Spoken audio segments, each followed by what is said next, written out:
இனிய நண்பர், அன்பு சகோதரர், இயக்குனர், நடிகர், காதல் சுகுமார் அவர்களுடைய இனிய சந்திப்பு.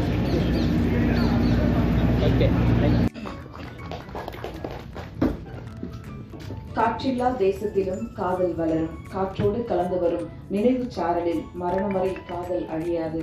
தமிழ் சினிமாவில் எப்போதும் நம்மை மறக்க முடியாது செய்த காதல் படத்தில் நடித்து இணை துணை நடிகராகி இயக்குனராகி நம் முன்னே நிற்கும் காதல் சுகுமார் அவர்களை இப்போது பேச அழைக்கிறோம்.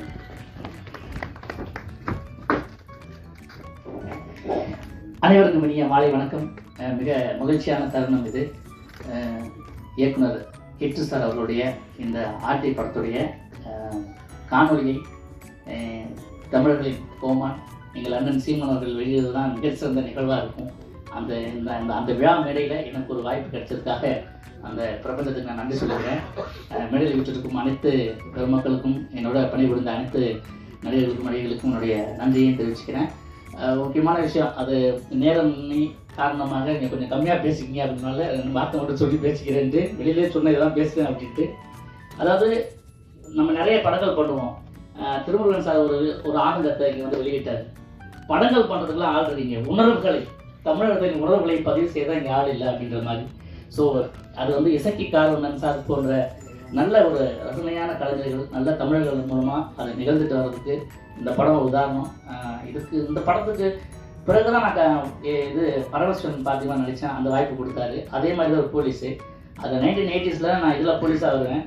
அப்புறமும் 2024 அண்ணன் போலீஸாக தான் அது ஒரு கேரக்டர் கொடுத்தாரு. ரொம்ப மகிழ்ச்சியாக இருந்தது. வழக்கமாக கமர்ஷியலாக பண்ணுற படங்களில் போய் ஒர்க் பண்ணுற டீம் காட்டிலும் இந்த கிட்டு சாருடைய டீம் வந்து ரொம்ப என்டர்ல ரொம்ப டிஃப்ரெண்ட்டாக இருந்தது. ரொம்ப அதாவது என்ன சொல்கிறதுன்னு தெரியல. தமிழ் கலந்து அதாவது ஆங்கிலம் கலந்து பேசக்கூடாதுன்னு முயற்சி பண்ணுறேன். அதை தாண்டி நமக்கு வரல. ஏன்னா அது நிறைய கற்றுக்க வேண்டிய விஷயம். நம்ம சீமான் சார்ட்டு வந்து அண்ணன்றது நிறைய கற்றுக்கணும். நம்ம அதாவது வழக்கமான படங்கள் வந்து விலகி இந்த படம் எப்படி இருக்கும் அப்படின்னு சொன்னால் உண்மையிலேயே ஒரு குறிப்பிட்ட ஒரு காலகட்டத்துக்கு உங்களை கொண்டு போய் செல்லும். அது மட்டுமல்ல, இந்த ஆர்டி ஒரு வாட்டி பார்க்கறவங்களை கூட உங்கள் உணர்வுகளையும் உங்களுடைய தமிழ் உணர்வையும் ஒரு வாட்டி ஆர்டி பார்க்கும் அப்படின்னு சொல்லி என் பேச்சை முடிச்சுக்கிறேன். நன்றி, வணக்கம்.